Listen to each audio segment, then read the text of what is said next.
Good morning, everyone. Welcome to the May 5th, 2021 Executive Committee meeting. Begin by acknowledging that we are here on the traditional lands of the Treaty 4 territory, treaty signed with 35 First Nations across southern Saskatchewan and parts of Alberta and Manitoba, and the original lands of the Cree, Saulteaux, Dakota, Nakota, Lakota, and the homeland of the Métis Nation. Just another reminder to those who are tuning in that I would ask that you turn off your video and your microphone until you're ready to speak. You know the drill. And as a reminder again, we'll have a mandatory recess at 11:15. So I'd like a motion to approve the public agenda, please. Can I get a mover? So moved, Bresciani. All right, Councillor Bresciani. Any issues with the agenda? Hearing none. Any opposed to approval of the public agenda? It moves and is carried. I need a motion to approve the minutes from the meeting of April 21st, 2021. Hawkins. Councillor Hawkins, any errors or omissions in the minutes? Hearing none. Any opposed to approval of the minutes from April 21st? No opposition. Minutes are carried. Our first item is EX 21-37, Collaboration and Partnerships, the role of the Board of Police Commissioners. Maybe I'll ask a member of administration to introduce this report. Also, what I'll say is Chief Bray is in attendance here. He's not going to be presenting, but he's here to answer any questions if they should arise specific to the Regina Police Service. So who from administration would like to introduce this report? All right. Chief Bray, you're on. Great. Thank you very much, Mr. Chair, and welcome, and thank you for including me here this morning to Executive Committee and Council. So this report really was one that was started, or at least the discussion for this was started towards the end of 2020.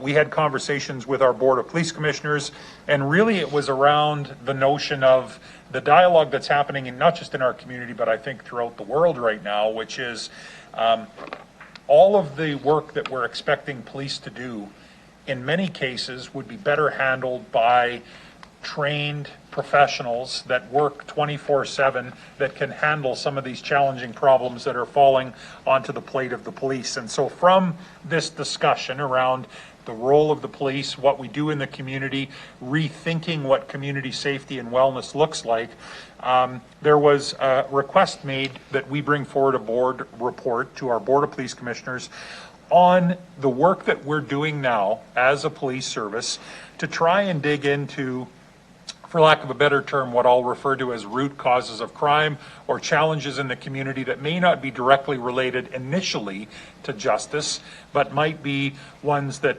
eventually sift down to fall on the plate of police to try and handle. And so the report that we put together and brought forward in the first part of 2021 really speaks to our strategic plan, which has a community objective of pursuing community safety and well-being as a trusted and committed partner. Our vision is working together to keep Regina safe. I've said this many times, it's not leave it to the police, we will keep the city of Regina safe. Our vision is that we will work together with partners, with community members, with different parts of government to keep our community safe. And so this report really speaks to that in a few different ways. Social issues have become increasingly complex. Programs and services and responses are often at a breaking point, long wait lists for referrals. There's a real lack of accessibility for treatment in a timely fashion, and capacity is an issue, I think, at every turn. So the Regina Police Service often is looked to fill a gap by responding to calls that may not be directly related to violence or public safety, but often tied to those root causes: mental health, addictions, social relationships that are not optimum, particularly involving youth in many cases. And so this report really provides, first of all, an overview of the work that our police service does outside of what I would call just operational response. So responding to 911 and community calls for service. What is our police service doing to try and dig into some of these complex social issues. So I'm not going to go through the list, but it is a fairly extensive list of work that we do with at-risk youth, with mental health, building relationships with youth and youth engagement, violence that is happening in our schools, in our community, collaborative work that we can do with other human service partners in our community. The list really does go on and even digs deep into our own police service in terms of recruiting, truth and reconciliation, and other community partners, how they can join with us in the work that we're doing. We talk in this report about the signed protocol that we have with File Hills Capel Tribal Council, the cooperation and communication agreement that we have with them, and other activities that we're engaged with, various different levels, both in the community, within the larger city, and then of course within the province, to tackle issues like missing persons and other challenges that often manifest themselves in a way that police find themselves getting the call. A big challenge for police, and it's not unique to us, but it is definitely something that we see, is we're committed to addressing root causes of crime, but we have to be able to encourage our partners to step up and fulfill their roles. Police have to be seen as leaders in this work, but not always taking the lead. And oftentimes that is what happens. And so really this is about facilitating dialogue that ultimately mobilizes approaches to address long-term social issues.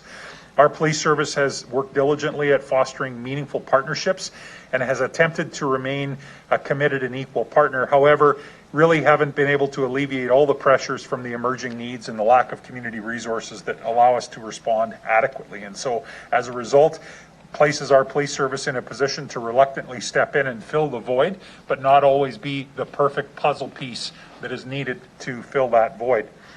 Partners who assume that the Regina Police Service will take the lead in these collaborations, I think assume so because RPS usually is the lead in pulling the collaboration together.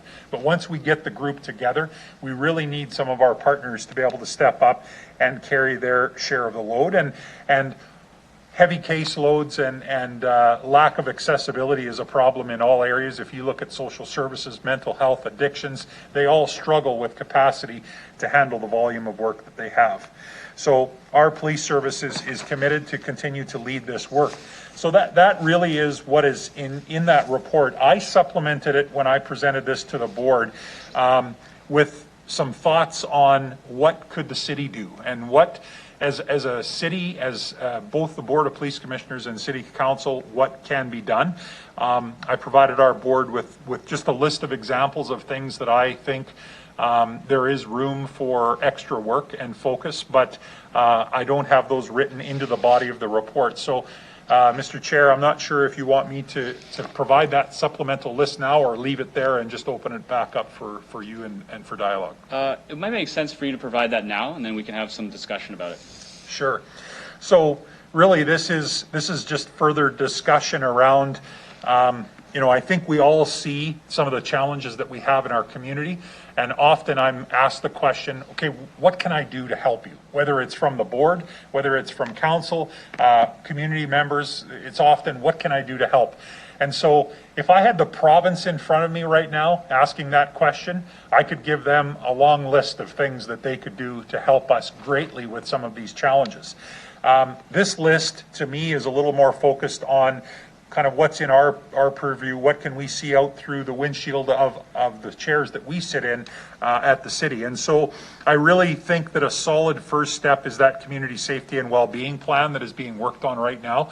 Some incredible work has been done already. I'm actually shocked at how quickly they've been able to do the community consultation. They're still online to be able to have this ready for presentation late summer, early fall, and I think that's incredible. It truly will build a foundation for future work. I think it's going to allow us to better understand any gaps and opportunities that exist. And again, I compliment them for the work that they've done. I know Lori Shaley from the city, there's a few people that have been involved in putting this together. I sit on the Human Services Partnership as a co-chair with Greg Enyon from the Public School Board. We are very involved and committed to this as well, because I think this plan is going to give us, as I just said, a real good view of where there's some opportunities to make improvements and where, as a human service partnership group, we can focus our efforts where we'll get the maximum benefit for the effort that we're putting in. When it comes to things like a homelessness strategy and a cold weather strategy, I think those are both great examples that, if positioned and funded properly, can really limit the need for interactions with police and have vulnerable individuals in our community helped by other organizations that are better equipped to do so. Oftentimes, police are called in the middle of winter because someone is sleeping in the vestibule at the TD Bank. And that, I use that as an example because they have outer doors that are unlocked, inner doors that are locked, but that's a heated area. So that's a common place for people to go when they don't have a home to go to. So the cold weather strategy that our police service is part of really is just one example of a way that we could have community partners set up to provide emergency shelter when needed, and allows for basically a limited number of times that police would need to be called to interact with an individual. And us interacting with them is not a bad thing, but we're often the last resort that are called to help. I think, City Council also has the ability to limit opportunities for organized crime in our community through work, for example, on short-term accommodation and body rub parlors. Things like human trafficking, missing persons, marginalized and vulnerable people in our community can be really affected in a positive way through some strict bylaws. And those bylaws really, I think, need to be supported by operational bylaw work that puts some teeth in the bylaw and gives people the ability to enforce them. Because when we talk about things like body rub parlors and even short-term accommodation bylaws, it's about limiting opportunities in our city. How can we make our city less attractive than another city? Crime is no different, whether it's someone who's stealing something out of the back seat of a car or running a prostitution ring. It looks for ease and opportunity. Where can we set this up where we have the opportunity to do so and it's easy to do that? And so having bylaws in place that cause people to adhere to, whether it's areas of the city, times of day, advertising, all of those types of things, makes it unattractive for people that are nefarious in their thoughts of what they're hoping to do. Further to bylaw, housing standards and crime-free multi-housing are another couple of examples where I think our city can continue to show meaningful leadership that helps clean up neighborhoods, enhances safety, and really maintains character of neighborhoods in our community. This isn't me advocating that, for example, crime-free multi-housing, which is a project in and of itself, is the be-all end-all. But all I'm trying to say is that this is an example where housing standards, I think, is maybe an even better one, where the city already does some incredible work, Regina Fire and Protective Services, to try and maintain healthy character in neighborhoods, maintain that high standard in neighborhoods that cleans things up, enhances safety, and really limits the possibility of crime happening. Even if we could take some steps to enforce the securing of unoccupied buildings, holding landlords accountable, the number of arsons, damage, and even unoccupied buildings that are used for example, drug use, is something that's a constant challenge that we see.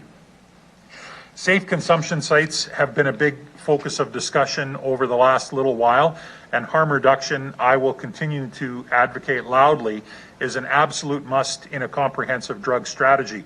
But there is definitely work that needs to be done. I wrote a letter of support for the two applications that came in through the city, one from the Friendship Center, the other from AIDS Program South Sask. But I think that as a city, we need to also understand that there's a lot of consultation that needs to happen up front to ensure that these are being put in a proper location where they will maximize the effect that they will have on those that need to use and access those services, and will also minimize challenges in the community.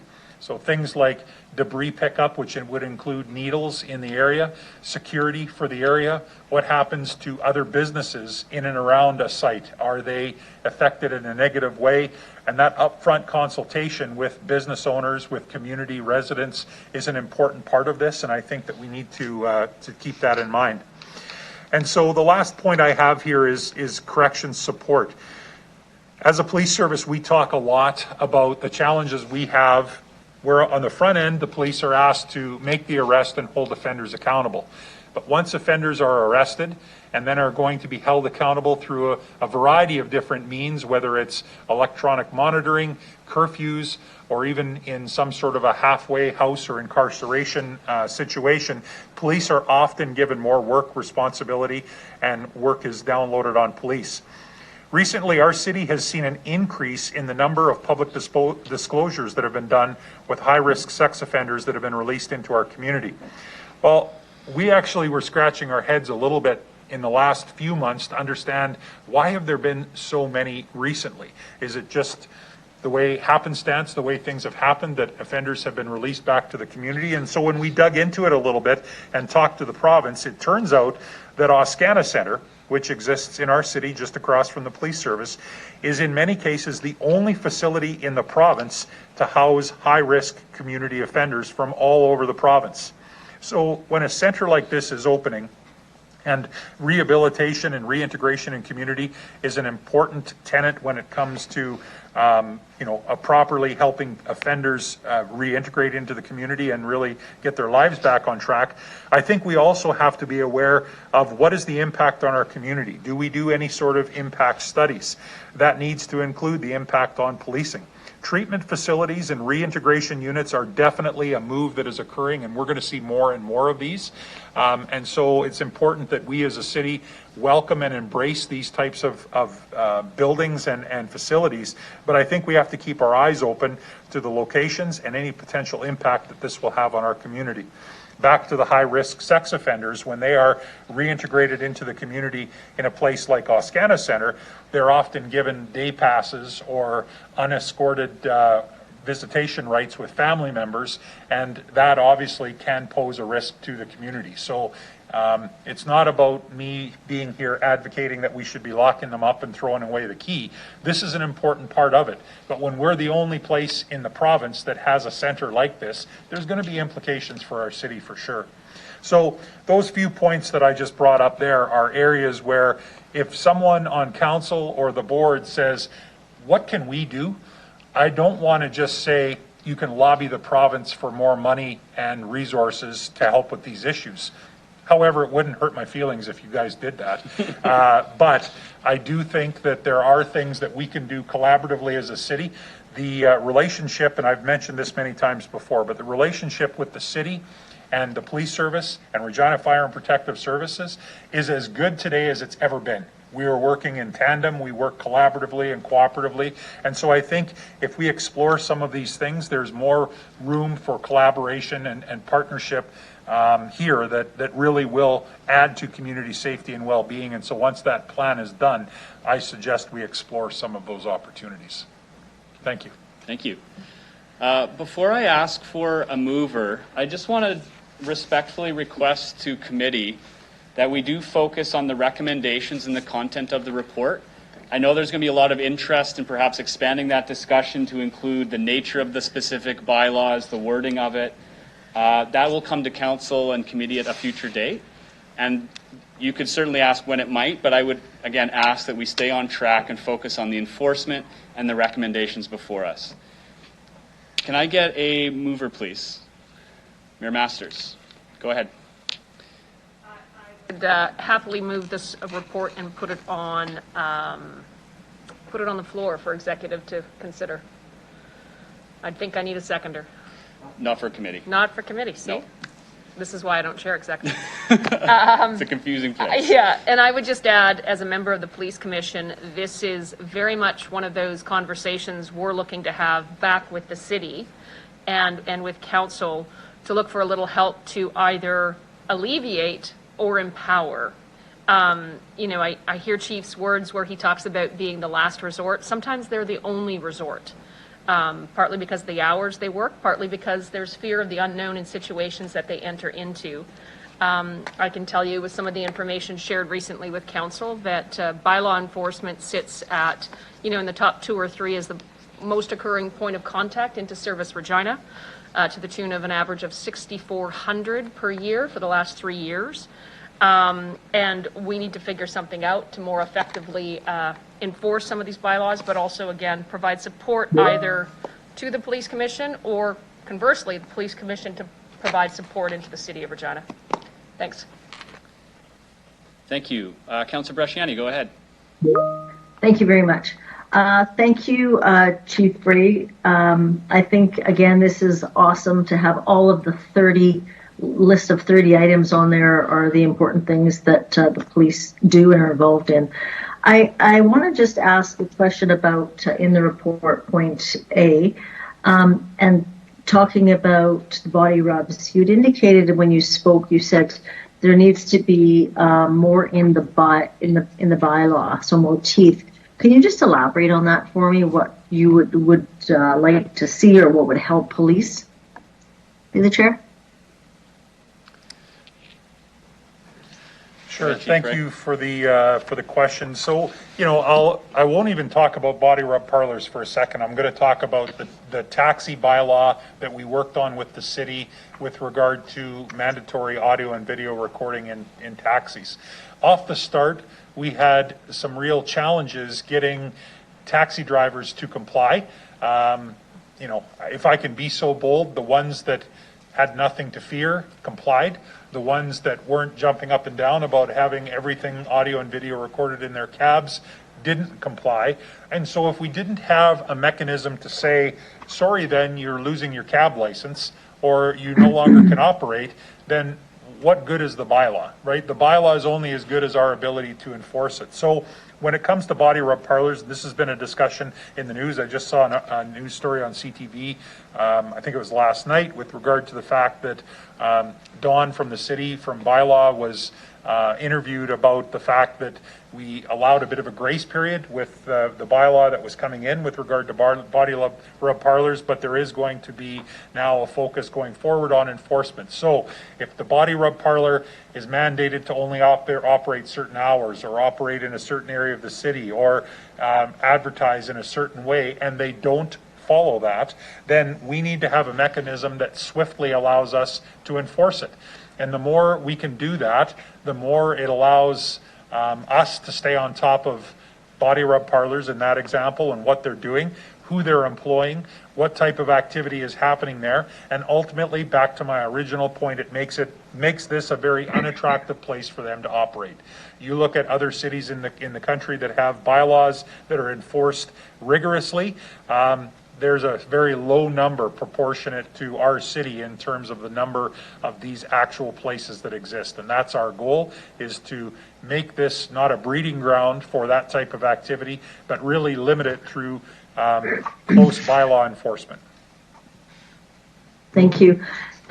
When you said the mechanisms, would you need, again, right now, are you able to go in as police without any notice? Can you just go in and do that? Or do you need us to ignite something first?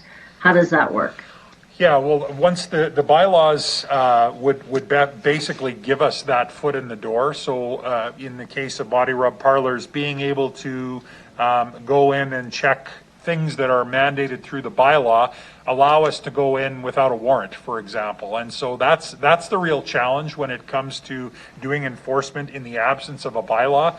It would become a very long-term, robust investigation to gather grounds, to get a warrant, to go in, and even then, cooperation often is not optimal from the people that are working inside of those types of businesses. And so having bylaws where we can go in and focus on a bunch of little things, it gets us in the door. And once we're in there, the ability to talk with workers, talk with the staff if there's staff there, and really get a good sense and some intelligence as to what's going on there is greatly helped. So the bylaw really is that foot in the door for police in these instances. Okay. And you've indicated it's just designated inspector, assigning designated. Does that mean like trained just for body rubs, or what is the recommendation there, if you can clarify on point A? So I'm not sure, Mr. Chair, what the reference is there. So the specific reference in 1A that Councillor Bresciani is referring to is assigning designated inspectors for body rub establishments. Right. Okay. So yeah, I think it really just comes down to building some expertise, and if you have someone designated to do a job as opposed to a generalist who has everything from yard cleanup to parking to body rub under their purview.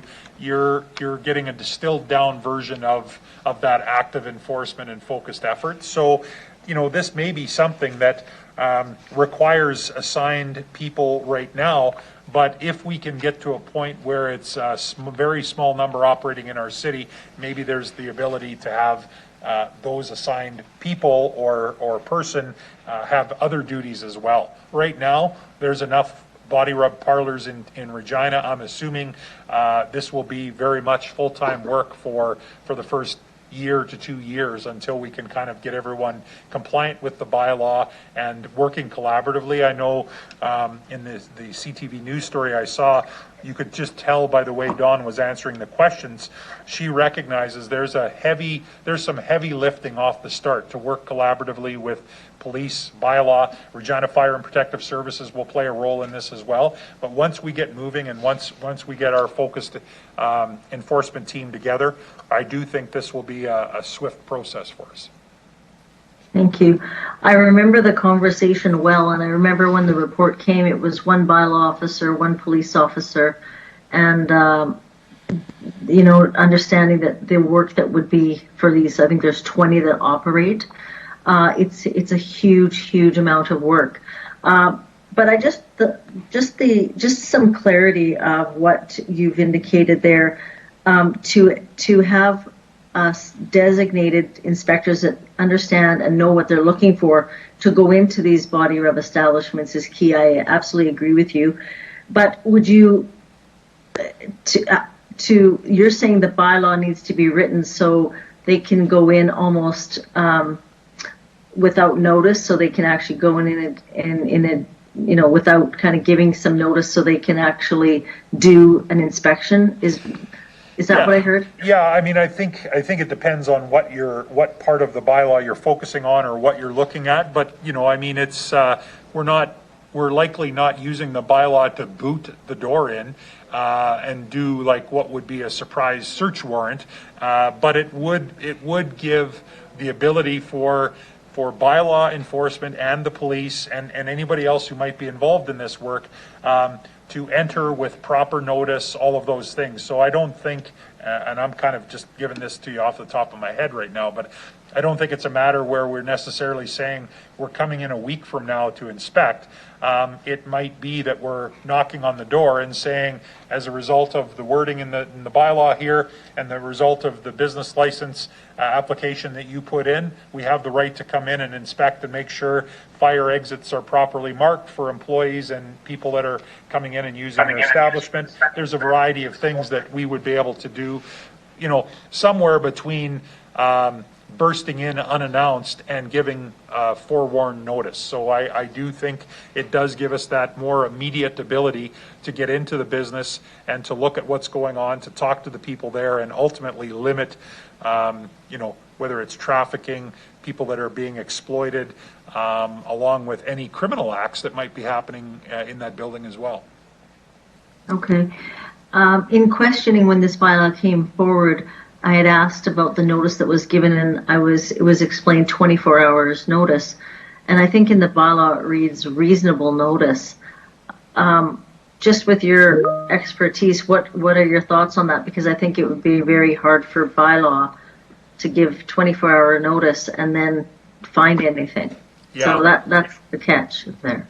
For sure, and that's why I say I think it depends if you're wanting to go in and talk to workers or if you're wanting to inspect exit doors and proper signage and things like that. And so, I would probably have to defer to someone who's in the legal drafting of the bylaw and how it's worded, but I assume that there are various thresholds. That word reasonable has been interpreted many times and would definitely come into play here. So I don't think it's we can just boot the door in at any time, but it also gives us real quick access, much different than would be granted if we didn't have a bylaw in place. So there may be times where you don't need to give 24 hours notice, but depending on what it is you're wanting to look at, investigate, there may be some requirement for that. Okay. So, Chief, just on another note, can you share any examples where police officers have gotten calls where, and I know you explained a few, but we've heard from like the Humane Society where they call for animals, and if they're not working, they'll actually call police. Like that's another area that I don't think police need to be called. Can you just elaborate on what would needed to be, what are your thoughts on that? And there are any other examples kind of like that are minuscule, but it takes up police's time? Sure. So, I think what I would say to that is that we often are not advocating that we shouldn't be responding to a call at 2 a.m. We accept and acknowledge that in many cases we're the only ones that are going to be able to respond. But if we can respond and then quickly and efficiently hand off whatever the issue is, if it's determined to be safe and not a police issue, that's where we can really save time and resources. And so I know you're speaking directly to bylaw, and bylaw might be a tough one because I don't know outside of noise and barking dogs, which is noise, or a loose dog. Those are typically the bylaw calls that we get. We typically would not get a call in the middle of the night about a backyard that has something unsafe. However, those calls do come in, and we would refer those to bylaw during the day if there was 2 freezers and a fridge in a backyard and kids were playing around them. That's a concern. There's a safety issue there. Police wouldn't necessarily have to go out, but we don't always get those calls in the middle of the night. So, I think if we're talking strictly about bylaw, it's about just having a good working relationship, and really probably, and I don't profess to know exactly how the structure of city bylaw works. They don't work within the police service. They're separate from the police service, but I think if we were wanting to try and do some more focused work on enhancing bylaw and accompanied with that bylaw enforcement, there would probably be room for a more meaningful, sticky relationship to be formed between police and bylaw that would allow for the efficient handoff of calls that might come in after hours or on the weekend when bylaw might not be working, but allows us to take away any safety concerns that exist and then hand it off to be handled at a different time. I do think that exists somewhat right now, but a lot of the calls we go to, if it's a noisy party, we're likely going to just deal with the party, write a ticket, and move on. So this isn't me suggesting we need 24/7 bylaw enforcement, but I think in the grand scheme of things, if there is a room for some expansion there, I believe that we could build a relationship that would allow us to also find some efficiencies, certainly from a policing standpoint. Okay. I'll let others, I have a few other maybe questions after, but I'll let others speak now. Thank you. Thank you. Before we move on, I have a question for the city manager, maybe administration as a whole. I suspect there'll be more body rub establishment questions. I understand that there will be a review that just comes before council. Can you remind me of that date, please? Sure, through you, Mr. Chair. So, I think it's really important, specific to the body rub piece, that obviously we do have the zoning and the land use in place. We do have a bylaw in place. It's the intention of Mr. Weary and his team to bring a report actually to update Executive Committee and Council in terms of the approach that we are going to take regarding enforcement. As Chief Bray indicated, there was a grace period put in place for body rub establishments to comply with the zoning bylaw and the licensing. And of course, now that time frame has passed. So there will be a report that details that. And of course, it will definitely require, collaboration between ourselves and the police department and even our own fire department in terms of getting access to those establishments that are not in compliance. And, we all know that there's a fair number of those in Regina. I may just ask Mr. Weary if he has anything additional to add. Mr. Weary?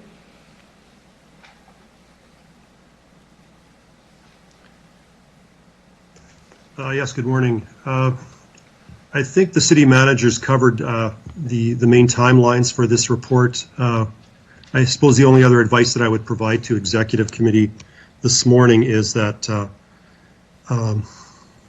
while we're happy to answer general questions around provisions in the Cities Act or the bylaw, having public discussions about enforcement approaches in this particular area and others does potentially prejudice our ability to do effective enforcement. So I will likely, if there's specific questions around status of body rub enforcement, defer that to a private briefing of council where it's most appropriate to have that discussion. Thank you.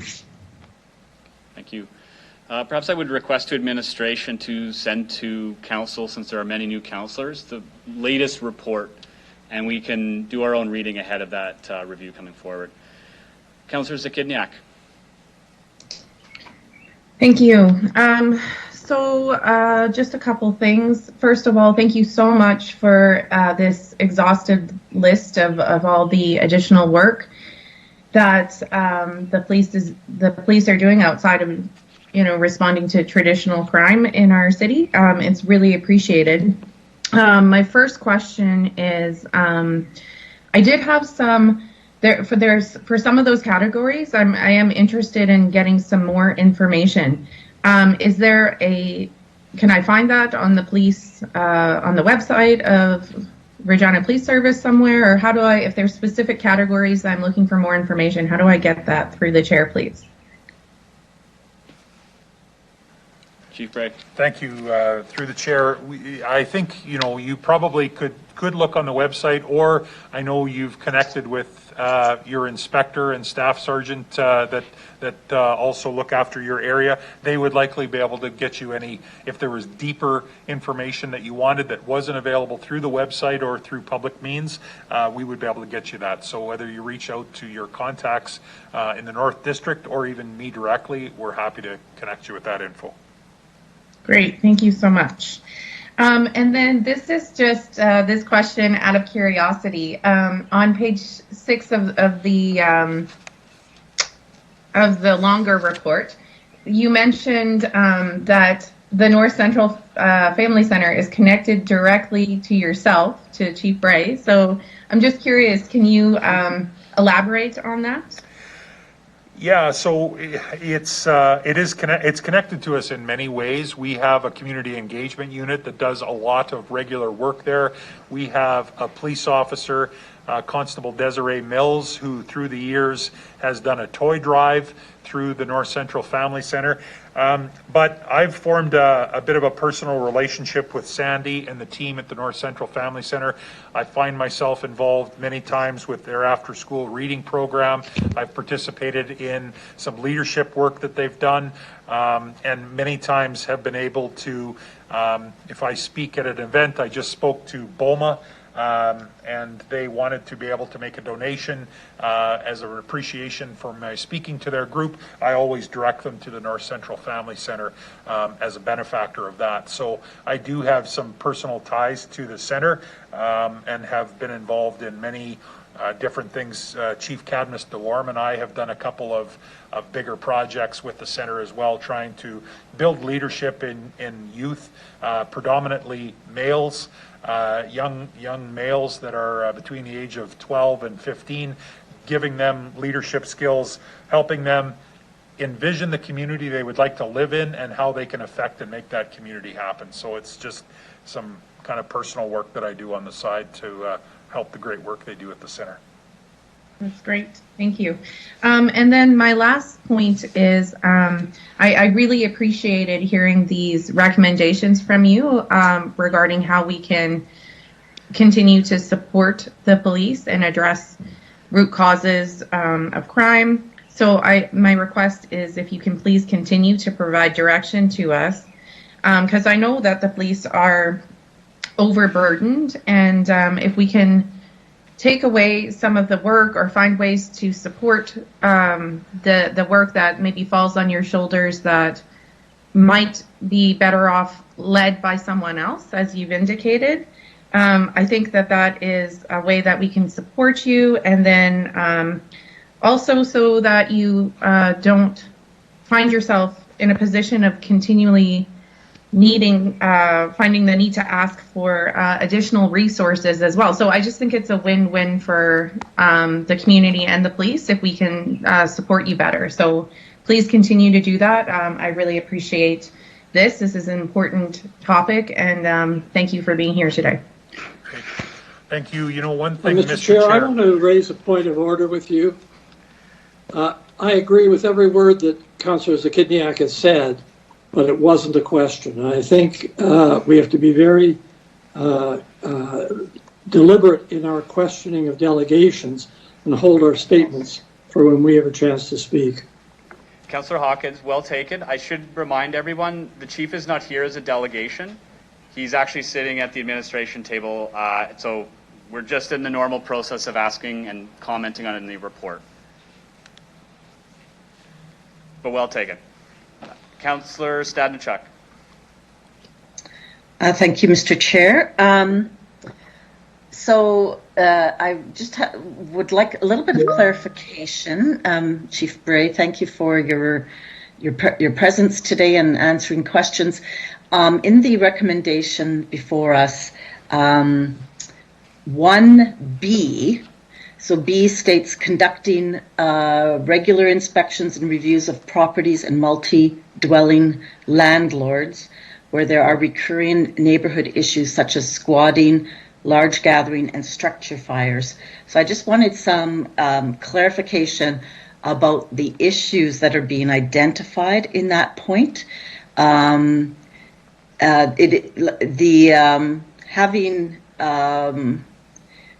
of the issues that I have heard a lot about in the Hillsdale and Whitmore Park areas are rental properties where there's multiple people living in it, and I'm not sure if that is part of the issue that's being addressed in B.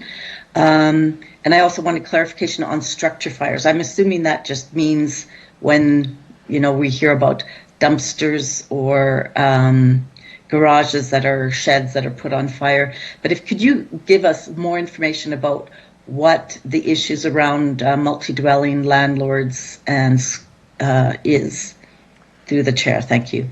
If I could ask also, Yeah. The administration, which currently manages bylaw enforcement, can also intervene in terms of what we currently do around that, as well as the chief. So I think the questions are posed generally to administration, and the chief can certainly answer if he wishes.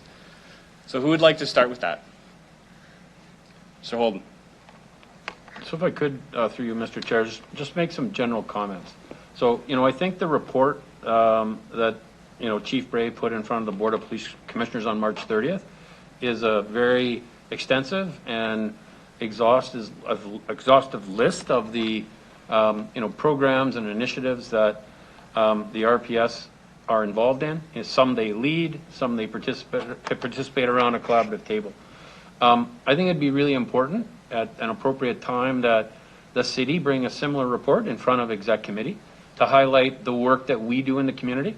A number of the initiatives that are outlined by the police service the city is involved in, and it's mentioned in the report. There's a number of other initiatives that we undertake as an administration to support community entities, community organizations. So I think that would provide council with some insight in terms of how the administration is involved in, you know, leading and participating. I think, you know, the chief has pointed out that the community safety and well-being plan, which is currently underway and is expected to come towards late summer, early fall, as the chief indicated, that is going to be a foundational document, and I think that is going to really provide some guidance for how we need to respond as a community, not just as a city of Regina. The other piece is that obviously the report in front of you today is administration, take this away, take a look at body rub establishments and, you know, the resourcing requirements. There were some resources added when the bylaw was passed and when the report was in front of council. Take a look at, as in, you know, 1B, how we respond to some of the situations that are outlined there. And then, of course, just generally, there's been conversations about bylaw enforcement. And, you know, I think the taxi example that the chief used is one of the better ones. In other words, you have a license. If you don't follow the rules and regulations, your license is revoked. You can no longer operate the taxi. And I think, we just need to make sure that on our side, the bylaws are clear, that they have some teeth, and that they're enforceable. And I know that council has raised that concern in the past. The report that we will bring back, it's to be in front of council so that it can be finalized prior to the 2022 budget. So if there are financial implications, then they need to be discussed at a time when the budget is being proposed. So that report will come back in Q3 so that we can get that included in the budget conversations with council. And obviously, our bylaw folks are involved, specific to your question, Councillor, around, the multi-dwellings and, issues such as squatting, large gathering, structure fires. Bylaw gets involved in that, as well as, fire and protective services. And then, of course, the police are often on that site as well. So I may just ask Mr. Weary to provide some additional comment in terms of the multi-dwelling piece. Obviously, we do have a housing standards enforcement team that, again, is a collaborative network of agencies that help deal with those types of issues. So I'll ask Mr. Weary to provide comment. Mr. Weary. Thank you. There are a number of agencies and departments of the city that are involved in trying to address this problem. Bylaw enforcement is just one. There are some elements of this related to planning. There's some related to building standards. Some are within the purview of the fire department, but it depends on the nature of the problem that we're dealing with here. But I will ask Ms. McNeil Wilson, who is our manager of bylaw enforcement, to speak to specifically bylaw enforcement's role, and anyone else on the call who wishes to speak to their areas of responsibility are free to do so. But I'll turn it over to Andrea to speak to bylaw enforcement's role in trying to address this problem. Thank you. Thank you. Through the chair, in terms of the specific question that was asked regarding the report and the multi-unit dwellings, the Housing Standards Enforcement Team is a multi-jurisdictional team that is coordinated out of the Bylaw Enforcement Branch, but it involves members from building standards, current planning when necessary, fire, health, and as well, it's accompanied by at least one member from the Regina Police Service for the safety and security of the team when contacting inspections. That being said, RPS is also a source of referrals given their involvement in the community and the interactions that they may have with tenants is a credible source for the team to go in and inspect. Typically, the average number of inspections is about 3 inspections per case. Last year, there were 72 cases that were investigated by the Housing Standards Enforcement Team, which resulted in over 200 inspections. And from that could involve a placard under the authority of the Saskatchewan Health Authority, a demolition, or the repairs in order to make the structure habitable. The Housing Standards Enforcement Team would also then be involved in dealing with unsecured structures, which are a violation under the Community Standards Bylaw, as well as structures that have been boarded in excess or placarded for 90 days. Thank you. Councillor Stadenchuk? I think that's it. Okay. Thank you. Thank That's you. a lot of information. There is.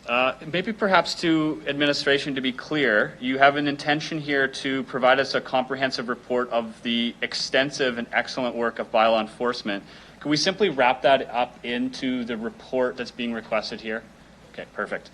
Councillor Hawkins. Go ahead, Bob. Thank you very much, Mr. Chair. Chief Bray, I suspect that all of council agrees with your point that we have to work in partnership on the social detriments of health and crime. This report before us today points very specifically at bylaw enforcement. You mentioned that the police services and bylaw enforcement have a relationship. You described it as a sticky relationship. There is some concern that city bylaw enforcement is a bit timid, that is a bit tentative in its enforcement of bylaws. Are there other ways that the RPS can help our bylaw enforcement division by working with them in partnership on the very subject of enforcement. For example, are there things that you could help us with training or other methods that will make our bylaw enforcement more robust? Chief Bray, go ahead. Sure. Thank you very much. Through the chair, I'm gonna actually start with just a comment, and perhaps I should have made this more clear off the start. This report is not an attack at city bylaw at all. This report is very much trying to look at the challenges that we have in the city from our perspective as police, and answer a question: what more can the city do? And so things like homelessness and cold weather strategy, short-term accommodation body rub bylaw, housing standards, safe consumption site work, all of that stuff is being done right now. The city is involved in that work, as we are as police, as Regina Fire and Protective Services are. And my reference to the need for a sticky relationship, I don't mean sticky in a bad sense. I mean that we work cohesively, collaboratively, and in partnership. So I am very appreciative of the relationship that we have with city. But I think that the way we're structured right now in bylaw, I do think there are some limitations. I don't profess to be the expert, but it really comes down to having the bylaw is one thing, and the ability to enforce it safely is another. And so your point, Councillor, is well taken. I think the answer to the question is absolutely. Our police service is very happy to work collaboratively. As you heard, with regard to housing standards, we do have representation on the committee, and we do actually physically attend to site visits and those types of things. There's lots of work that can be done to help train, educate, and bolster and strengthen bylaw enforcement by not only our presence there, but by providing some training. Maybe there's other work that we could assist with as well. You sent me an email just the other day about some challenges with regard to people that live in a condo complex where it's children digging holes and spray painting graffiti. That's an easy issue for us to not only go out and help inform people that live in that building what they can do to empower themselves, but maybe there's some follow-up enforcement work. It might be something our school resource officers would be able to dig into if it's children that live in the complex or nearby the complex that are causing some of these problems and damage to property. Oftentimes that can be handled effectively through the school resource officers as well. So I really do think it's about just deepening that commitment with city bylaw and the city of Regina in general, and finding ways that we can collaborate to try and find sustainable answers to these problems. Does that answer your question? Thank you. It does. Deepening the commitment and the relationship was exactly the answer I was looking for. Thank you. Thank you. Councillor Findura, go ahead.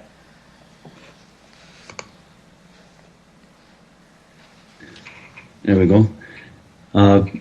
Looks like good morning. Question to you, Mr. Chair. To the administration, I'd like to ask, because when Chief spoke, there's a really good report, a lot of stuff in it. Maybe first, Chief can explain or tell me about talking about pressures taking off the police. More of like what I'm talking about is through Regina Humane Society, through our bylaws. When we're not on the job or we're not there, everything goes to the police. Is that the kind of idea or thoughts that you have, Chief, to work with the administration to figure out the best way of... Chief Bray, would you like to take that? Sure. All I will say to that, Councillor, really is kind of back to one of my original comments, which is really, I think, through collaborative work with the city and bylaw, we're limiting opportunities for people to use our city as a breeding ground for disorder.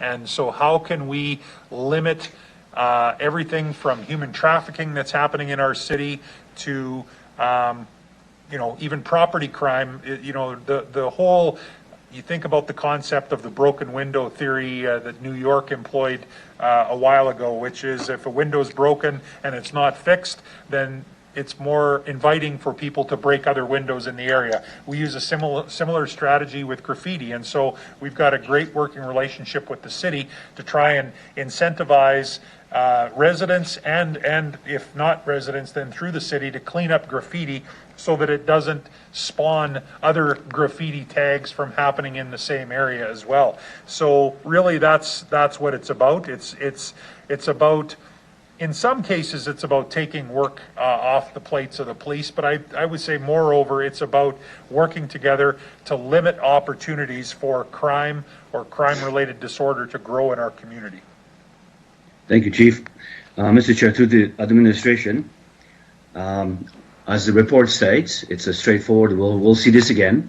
There's some points here that I'd like to just not clarify, but I'm going to ask what are our hours of bylaw? So, I mean, we have parking enforcement which work different shifts, late in the evening, on the weekends. For instance, there are different ways, different areas of what bylaw and who bylaw is and what hours they operate. Because a few years back, I asked about, for instance, some of our bylaw is 9 to 5, Monday to Friday. If I can just get hours of operation of different bylaws that we have, let's just start with there. Hours of operation for our bylaws, different hours and dates and all that. Mr. Holden. So through Mr. Chair, I'll ask Ms. McNeil-Wilson to answer that question. Ms. McNeil-Wilson, go ahead. Thank you. Through the chair, I can certainly speak to a portion of what my branch is responsible for, and then I will pass it to Ms. Schakowsky to speak to the specifics regarding parking enforcement. In terms of the bylaw enforcement branch, which is responsible for enforcing the community standards bylaw, which would cover a lot of what is being discussed today, bylaw enforcement officers work Monday to Friday, 8 to 4:45 p.m. These are the hours that are set out as part of the collective bargaining agreement.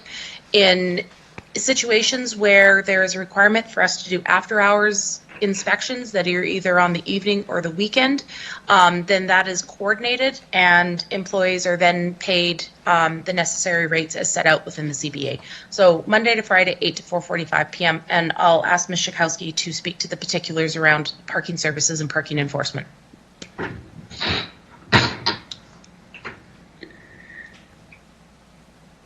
Through the chair, parking services hours of operation are 8 to 10 p.m. every day of the week, except for on the weekend where it runs until 6 p.m. instead of 10. And the Humane Society, who enforces our animal bylaw, operate between the hours of 9 and 6 p.m. and then are available for emergency situations after hours. However, I believe the initial contact is to Regina Police Service, and then if it involves an endangered animal, they can be contacted. Okay, thank you. Again, now to the administration. If I make Mr. Chair, can I make a comment? Go ahead. So I've asked before where we've had some difficulties, because I know we're going to be discussing this more, so I'm just going to ask general. Just kind of comments of what I would like to see is I've asked about split shift of bylaw, and that, I mean, I don't remember where it went to, but if we're discussing anything, I'd like to look at the split shift. So if we look at the bargaining and agreements and all that, we can look at, because I'm looking at where we could take some pressure off the police, because anytime after 6 or after 4:45, a lot of things happen, right? So this is where the police get all the calls to go do things, like even with the Humane Society. So that's one comment about split shifting, the bylaw hours and all that. They're different types of things. So I know we're going to be discussing more of this. So, and I noticed, Mr. Chair, you sent an email out to saying the top 2 or top 3 parking enforcement was number 1 on both 18 and 19 and 20, and solid waste. Bylaw comes in 3rd, so I can see that. So I'd like to see some of that discussion around the split shifts, different hours of operation that we are there. I know that for fire protective services, bonfires and all that, there is a fire protective services, the individual bylaw that goes out, or they're on call type of thing.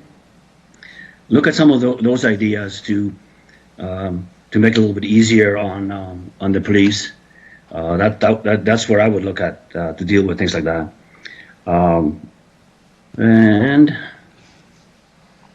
on the second 1A, assigning the designated inspector or inspectors, I like to see more deeper look at that because I mean, if we're looking at giving someone 24 hours, and I can understand if we're going to go look at the door or exit, whatever, but if we're looking at something other than that, if we look at any trafficking or whatever's going on, I don't think we need to give the 24 hours. But I don't remember, the bylaws already there. What's the stipulation in the bylaw right now? What does the bylaw read? If you could please, I can't remember. On the body rub, Mr. Chair. Who'd like to answer that? Mr. Weary?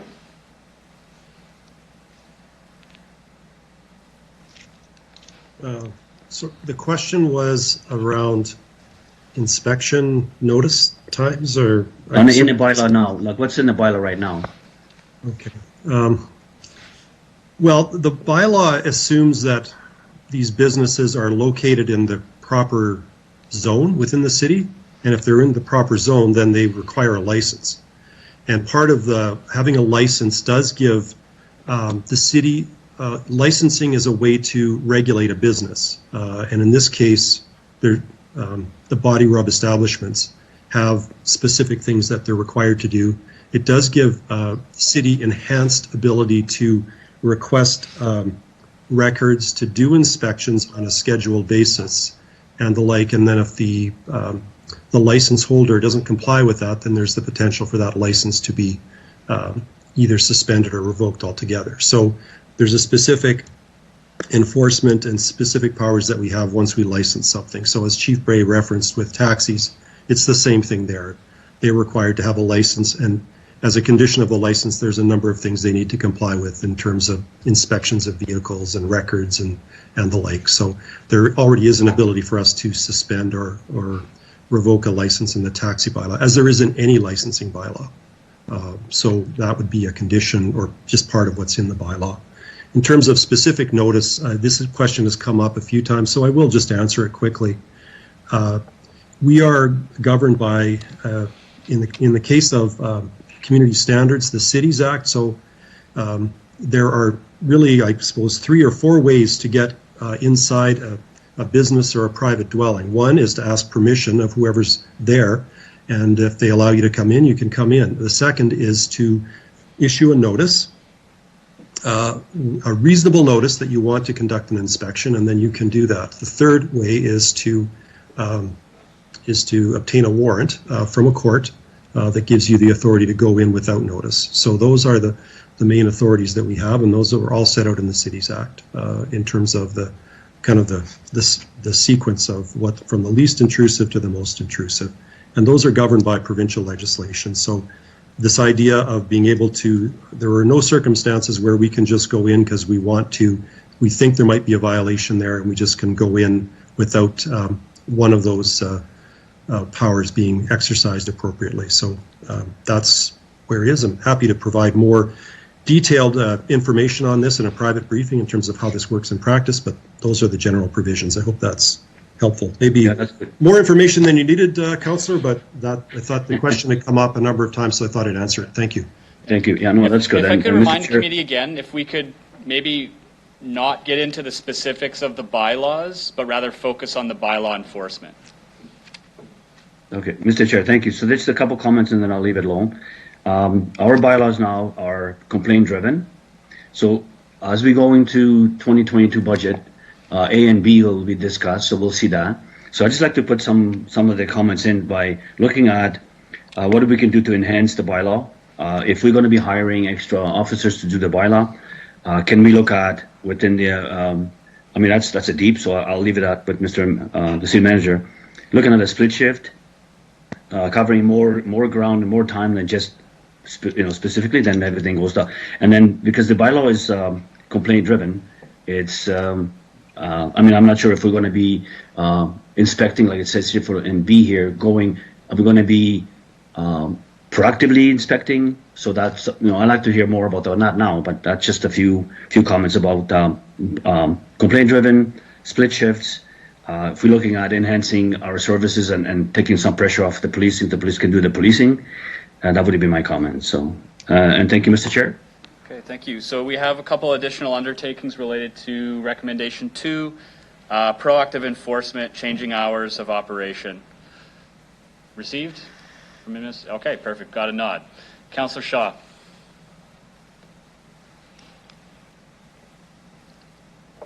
Go ahead, Trina. Good morning. I think Councillor Pandura asked a lot of the questions that I was going to ask or recommend. I would like to ask our chief, through the chair, we keep wondering and we keep saying what the police can do better for us and what we can, and I know and I appreciate and I want to let you know and have this on record. I have the utmost respect for you and your leadership in our city, and I thank you very much for that. I just would like to know, I know what Councillor Pandura, and those are a few of the questions or recommendations that I was thinking of. I mean, since we're the city and these are the bylaws that we've made up, I feel that we should have more of a responsibility of enforcing them, which takes the burden off of you guys. So my question to you is, do you feel that that is something that we as a city could do better to help our police? Through you, through the chair. Yeah, so through you, Mr. Chair, I think that, really that's my reason for having this discussion, is just to say we are committed partners in this work, and we are committed partners for the city of Regina. And so there's a lot of things in answer to that big global question, which is we have some issues in our community with crime, with victimization, with vulnerable people. What can we do? What do we need to do about this? I sit in front of the provincial government often and talk about, in various forums, it might be in front of the Minister of Health, talking about the need for a collaborative opioid strategy, which we are working on aggressively. Working with the Ministry of Corrections and Policing to work on better strategies to reintegrate people back into the community. Working with Justice to make improvements where we can there. So depending on who my audience is, I often will say, here's what you can do to help. And so when it comes to the city of Regina, that's why really this report was brought forward to our Board of Police Commissioners in the first place. It came as a question by Councillor Barbara Young to say, what can we do? What can we do as a city? What can we do as a Board of Police Commissioners, City Council? What can we do? And so, it's a tough one for me to say we need better access to people who suffer with addiction and substance use disorders, because I don't know how much the city is really able to do when it comes to that. We need better provincial partnerships to help with the after arrest work that needs to be done with corrections support. Again, City of Regina doesn't hire people to go out and do curfew checks and check on people who are on electronic monitoring. That falls under the province. So it's kind of a long-winded way of getting back to your question, which is this report really is me saying that we're active participants at this table as well. And so there is more work we can do through bylaw enforcement, and it's work that I'm willing to be collaborative and cooperative on to try and make that happen. I think there's a bunch of really good things that are happening, but we need to see that there is some strategy, and proactive bylaw enforcement does allow proactive work to happen in the community. It's not just reactive. It really does kind of set the standard of what we accept in the community, what we won't accept, and a lot of that leads to reduced victimization and reduced opportunities for crime in the community, if that answers your question. Yeah, in a long way. Thank you very much. I just, like I said, I know this coming forward, and I don't have the history since I'm new to this, but I just want to ensure that we as council moving forward is working together with the police and doing the best that we can to help provide you guys with the services that you need. Right. And hopefully we'll get some good results out of this report moving forward. So thank you very much. That's all I have. Thank you. And I'll just add, just to comment, Mr. Chair, if I can, really that I said the very first comments I made was about that community safety and well-being plan, which is a plan that is being worked on predominantly by city administration and was directed by city council. To me, that is a huge first step. That is really the building blocks and foundation for our community to say, here's the standards we want to try and provide for our citizens of our city, and here's all of the different work we need our partners to do to ensure that this happens. So I think it is really a positive foundational first step for sure. Great. Thanks, guys. Thank you.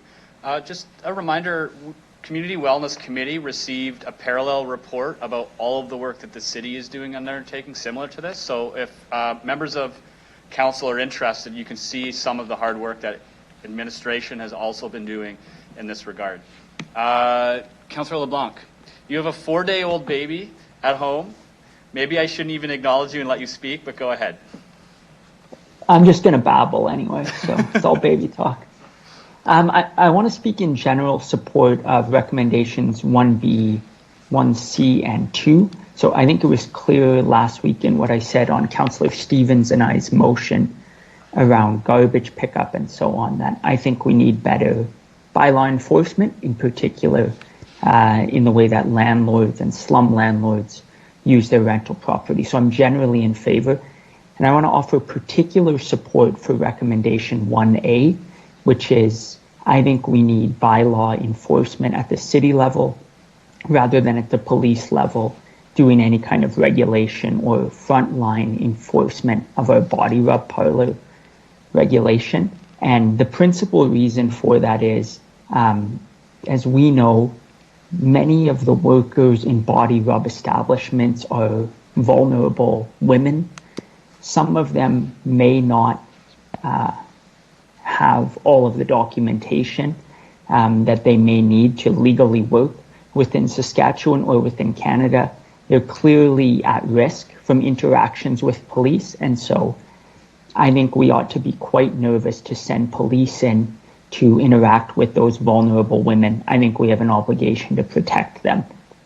And I think that's especially pressing given the previous city council's decision to not become a sanctuary city, which is to say, to not become a city where it's safe to be anyone, no matter your legal right to be within Saskatchewan and within Canada. So I want to generally support all the recommendations and in particular support 1A. I think we owe that to vulnerable workers within those settings. So I'll be supporting this. Thank you.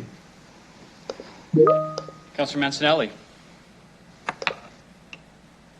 Thanks. It's been an interesting conversation this morning. Many of my points were taken already. I think I just have one question left. As we go through this, are there any rights or how would you say, powers of enforcement that we're missing that we should be lobbying for that could help us be more efficient with the application of bylaw and meeting the measures of quality we're all looking for? Maybe I'll start with City Manager and Mr. Weary. Who'd like to take that? So through you, Mr. Chair, you know, we engage with the province on a regular basis in terms of you know, changes to the city's acts that gives us more flexibility in terms of pursuing enforcement. The enforcement is really laid out through the city's act and through, you know, the bylaws that council passes. And then it really does become, you know, the level of enforcement that the city administration then take. And whether that's, you know, a reactive or a proactive. But I might just ask Mr. Weary to provide some additional comment in terms of the details of the city's act and our own bylaws and legislation. Thank you. Yes, Mr. Chair, we analyze this on an ongoing basis in terms of potential for legislative changes that might assist. I'll be candid that our efforts have kind of fallen on deaf ears oftentimes with the province, so we can do a lot of legislative work, and some of these things we do ask of the province at the time when the Cities Act gets opened up, which happens every few years, but the uptake has been minimal from the province in terms of acting on some of our recommended changes. So I don't have a list of them, but we can certainly provide that as part of a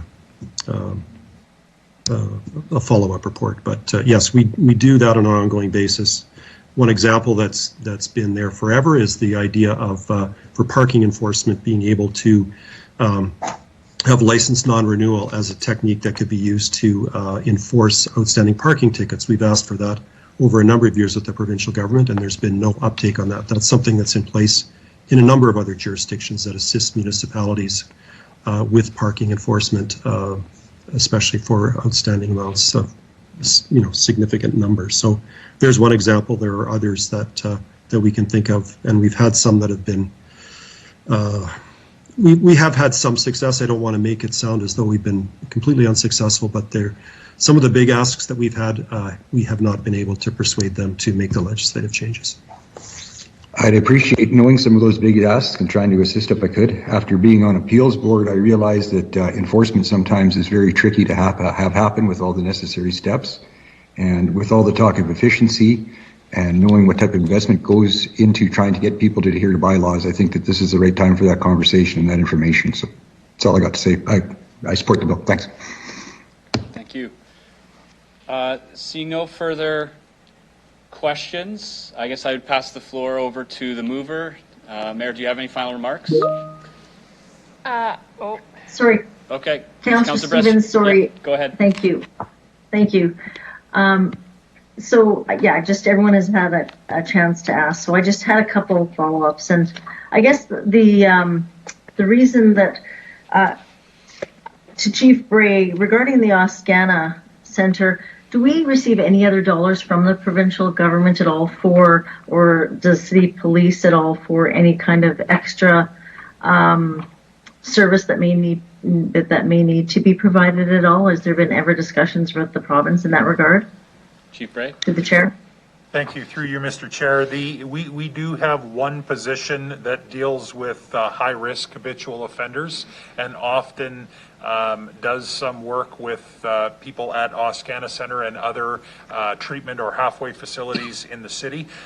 There actually used to be a particular position that worked out of Oscana Center. That position no longer exists, so it's kind of been part of the work that we put on the plate of one officer in our police service. So I would say that predominantly is it. I mean, obviously we receive funding from the province for a few different areas where we do work on investigative fronts, but specific to Oscana Center, halfway houses, treatment and reintegration, I would say predominantly the one position is focused on that. Okay, thank you. Chief, what I think would be really helpful, and this report is again, it highlights everything the work that police are doing in building safety in our community. What would be really helpful is you've indicated that you have spoken with the provincial government on some of the supports that would be needed. Would you be able to share that with council at some time of some of the needs that would be that the Regina Police Service would I guess want, and we have many discussions with the province, and we could highlight and enhance those through our discussions. Is that something that you could provide to us, to the chair? Yeah, I think so, Councillor. I think, I've been speaking a little bit this morning in general terms about addictions, mental health, homelessness. There's a few areas that I would say are social challenges that we see in the community that if they are not resourced properly, and this isn't a criticism, it really comes down to capacity, and we have some complex needs in our community, but if they're not resourced properly, oftentimes it results in someone being victimized or someone not getting the treatment and help they need, and they end up finding themselves wrapped up in the criminal justice system, which is why they end up dealing with police. So yeah, I mean, there's definitely some upstream work that can happen and some regular ongoing conversations we have with the province that I would be able to capture in a report just to give you, similar to what we've done here. We've highlighted some avenue and some work that can be done, continued work that can be done with bylaw. I could put together something similar almost to supplement this report that speaks to the work that we're doing with the province and things that could be done that would help. If I think about the overdose crisis that we're having in our city right now, a lot of the work that needs to be done isn't work that the police or even the city of Regina in many ways can do. It's work that needs to be providing inpatient, outpatient service, support, and care to people that suffer with a substance abuse disorder. So I can put something together, capture that, and probably I'm looking to the chair or the mayor to say that the proper avenue would be to bring it to the Board of Police Commissioners, who then would bring it forward to Executive Committee. Thank you. That would be great. And if you had examples, just the example that you had utilized here, in that, the one service that was provided, one police officer, and that was reduced. Again, those are great examples for us to be able to take forward. At the Oscana Center, which we spoke of. So I would appreciate that. So just the last point that I wanted to speak about here is just in regards to the report that will be coming back to administration, because when we look at 1A, we're asking for to add in inspectors, but just through the city manager in that report, that's going to come back, that would determine kind of what the costs would be, and to add in extra inspectors. Is that accurate? Mr. Holden. So through you, Mr. Chair, I think the first part of 1A is to take a look at our existing resources, and do we have the capacity to be able to assign so that there is the necessary ability of staff to be able to enforce. If not, then obviously we would bring the report and indicate that we need additional resources, and this would be the cost, and we would bring that at a time frame that it could be included in the budget. Okay. Thank you. Can I ask another question? When the body rub was established and that report came forward, why was there only one inspector that was needed? And now we're saying there's numerous, could be more. Why was that only one that was indicated for that at that time? And we've done no enforcement yet. Through the chair. So through you, Mr. Chair, I'll start, and then I'll have Mr. Weary add some additional information. I think it's really important that the bylaw itself, and moving to licensing, once we have licensed establishments, then that will not require an extensive resourcing, because again, there is a license, there are requirements, and we have an ability to go in and do inspections. Dealing with the other establishments in the city that have chosen obviously not to relocate, not to pursue a license, addressing those is going to be more challenging, and that's going to involve our own bylaw enforcement people as well as the RPS. So the bylaw report was really focused on what resources do we need to be able to manage the licensing and enforcement of the bylaw, not necessarily go after and ensure that, potentially the other establishments that are operating that shouldn't be get addressed. And I'll ask Mr. Weary to provide some additional context to that. Mr. Weary.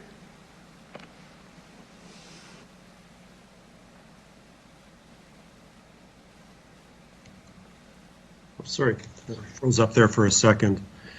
Well, this is what we know today is that none of the businesses voluntarily relocated to the permitted zone. So we know if we're going to have to enforce against a number of businesses, that is going to be a significant draw on resources. And in my view, based on what we currently have, I think we have adequate administrative resources. In my view, if there's an ask coming forward in the 2022 budget, it may be for additional legal resources, because that's where the focus of a lot of this will have to be once we've gathered the evidence. So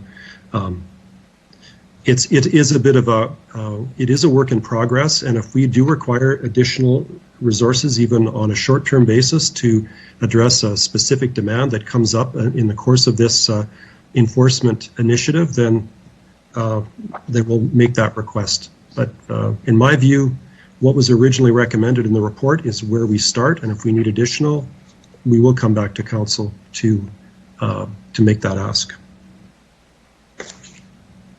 Okay. Just to Councillor LeBlanc's point, and he had indicated that he would rather see city officials go in instead of police into the body rub. That concerns me because the city workers are not trained, and these are vulnerable women. And so the concern I have is that we've got a bylaw, and I guess I'm going to ask again, how do we enforce a bylaw without with only city workers, given that this is organized crime and traffic and potentially trafficking of women? Like, I'm still struggling with the fact that we're going to add in inspectors, and this really should be falling with police. And I get that we haven't moved, many have not moved over. They're not going to try and move over. They're going to try and stay. So we're going to have a bylaw officer who is an individual from the city go in and ask them and try and get in with, again, reasonable notice. How does we have to give them notice? I struggle with the fact that we're going to benefit by adding inspectors, and I'm not. Councillor Bresciani, I think the question has been asked and answered several times. The entire report that was before us is actually responding to that concern, which is how do we best equip city staff and even the RPS with the means to respond to those concerns. So the entire recommendation and report is about that question. So Mr. Ware can certainly respond, but I think we're now spinning our wheels and going back, and I'm not sure if we're pushing ahead here. Mr. Ware, go ahead. Thank you, Mr. Chair. I think we're getting more into the specifics of enforcement of this, and I would be happy to continue this discussion in terms of how we collaborate with police on enforcement of this bylaw, but I'd rather do it in a private briefing of council, and certainly happy to discuss it there. Thank you. I guess, Councillor Stevens, if because it's a very gray area, I'm going to ask that I just need clarity from the city manager that we're not assigning any designated inspectors, new inspectors. That would come back in a report if there was more funding needed. Is that accurate? Through Mr. Chair, yes, that is. And how many inspectors do we have right now, through the chair? So I'll ask Mr. Weary to respond to that. Mr. Weary. Thank you, Mr. Chair. I might ask Ms. Shakowski, our Manager of Licensing and Parking, to answer that question, because I wasn't clear if it's just for the Body Rub initiative or just licensing staffing generally, because I think it would be helpful to committee to know what the total staff complement is in that area. So I'll ask Ms. Shakowski to respond.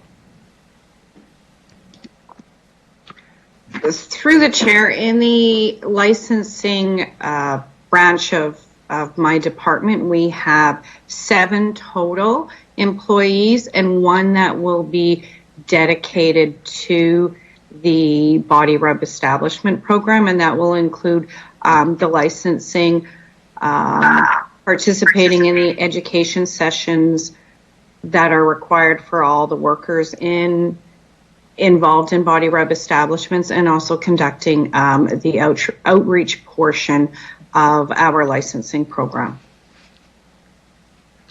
Okay. So we've got 1 dedicated. We still haven't indicated or shared, I guess, understood what, and I know Mr. Weary's indicated that's in private session. So I'm going to ask Councillor Stevens if we can just vote on A separately. If that's your will, absolutely. Thank you. Okay. So just as a reminder to new councillors, before we discussed conversion therapy, we had hours and years of delegations and discussion about this particular bylaw and issue. So there are piles of reports that you can review and recommendations and research about this matter. It is not new, and we have voted on it many times. Perhaps it would be helpful for all of new councillors and returning councillors to go through that material just so we have a context when this matter comes up. But yes, absolutely, we can vote on 1A as a separate and standing item. And Councillor Stevens, if I can just add, the and I don't know if I share the concern, but the concern that I have is that if we're going to have inspectors go to body rubs, and I guess the point that I really struggle with, if they have to give notice, it really is a deterrent to what they're really supposed to be doing. And I guess that's the concern, where police are able to go in and do more work. These are vulnerable women, and these organizations clean up very fast. So if we have to book an appointment to get in, I believe it's a wasted to have inspectors to do that. So that's why, until I have more information and clarity, and as Mr. Weary indicated in private session, that we can talk about what the reasonable time that's need to be given or how it's going to work, I cannot support this until I have more information. Okay, so again, we're not discussing the bylaw, we're discussing enforcement. The other item I might flag is that what we're approving here, and we can certainly carve out 1A, I would argue respectfully that it's redundant. If we approve this, all we're tasking administration with is coming back to us with a report in Q3 of 2021 in advance of the budget. So if you vote on any of this, you still don't have to approve the implications or the direction, but they're going to provide us with recommendations, a costing, and we can have that discussion there, just for clarification. Chief Bray. Yeah, thanks very much, Mr. Chair. I was just going to add, Councillor, I want to make sure that I didn't blur the lines for you. What Mr. Weary talked about in terms of the ways in which we can get in, that is very accurate. Police don't have some magical power that an inspector who is entrusted to enforce a bylaw doesn't have. I think sometimes I'm guilty of talking as an operational cop, and so when I think about, if we're there to inspect and make sure that they've got the entrances and exits illuminated properly, I'm trusting that I can knock on the door, talk to the owner, and they're going to be comfortable in letting me do that. But having said that, that speaks to the consent portion that Mr. Weary talked about. So he talked about the 3 ways in which we can gain entry. Those very much are alive. Police don't have any special powers, with the exception of if it was an investigation that allowed us to gain a court-authorized warrant and we could enter without notice and notification. Obviously, that changes things a little bit, but I just wanted to clarify and make sure that it was clear that I don't believe we have any different or special powers that an inspector for the city wouldn't have. It depends on what we're there to investigate and what we're there to do. Thank you. Okay, so Councillor Stevens, then I will leave it and I'll wait for the report to come back. So leave it at that. Thank you. Okay, thank you. Mayor Masters. Thank you. I look forward to the report, and I look forward to the collaboration between the police and administration in developing the report. And Councillor Bresciani, to your point, we can follow up with Chief Bray through the Police Commission as well relative to some of these matters. That's it, Councillor Stevens. Okay, so just to be sure where we're at, we're voting on all of the report and recommendations. That report will come back to Q3, to Executive Committee in Q3 with the direction provided by committee through their undertakings. Seeing no more questions or comments, I'll call the question on the report. Do the recorded vote. Thank you, Deputy Mayor. I'll begin with Mayor Masters, please. In favor. Councillor Stadnichuk. In favor. Councillor Hawkins. In favor. Councillor Councillor Bresciani. In favor. Councillor Findura. In favor. Councillor LeBlanc. In favor. Councillor Shaw. In favor. Councillor Zahidniak.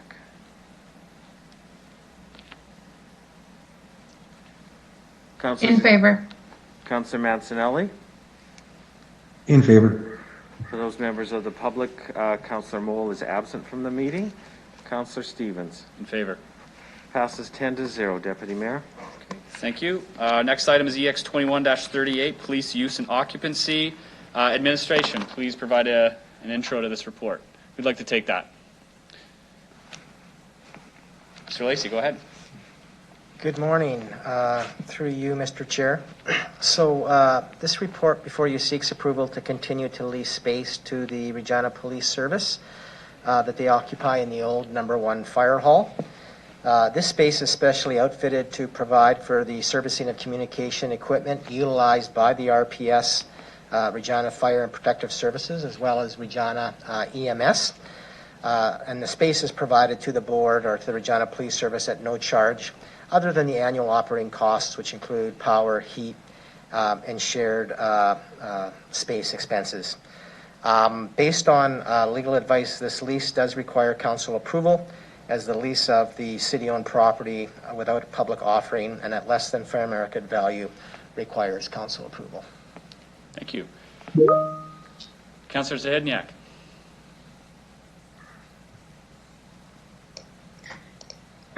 Thank you. I just have one question. So the agreement is noted as indefinite, but it also mentions that it can be terminated, I just want to clarify, by either party with 30 days of written notice, and that's what would be required to terminate the agreement? Through you, Mr. Chair, I'll ask Ms. Bisdell to speak more specifically to that provision. Ms. Bisdell, go ahead.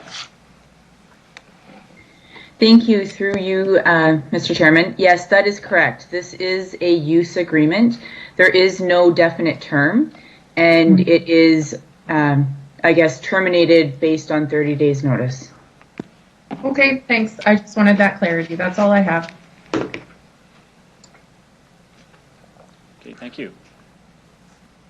I don't think I got a mover for this. Who'd like to? Actually, Councillor Zakidniak, you just moved it. Thank you. Any further questions about this report? Seeing none, I'll call the question. Thank you, Deputy Mayor. I'll begin with Councillor Zahidniak, please. In favor. Councillor Shaw. In favor. Councillor LeBlanc. In favor. Councillor Findura. In favor. Councillor Bresciani. In favor. Councillor Hawkins.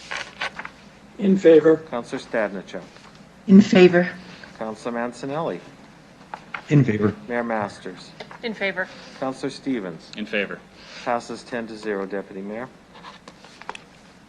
Great, thank you. Wow, that exhausts our public agenda. I need a resolution for private session, please.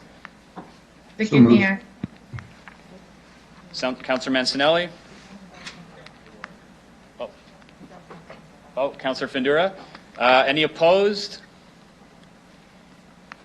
Hearing none. I'm proposing we just move right into private session without a break, unless someone needs never mind. 5-minute break.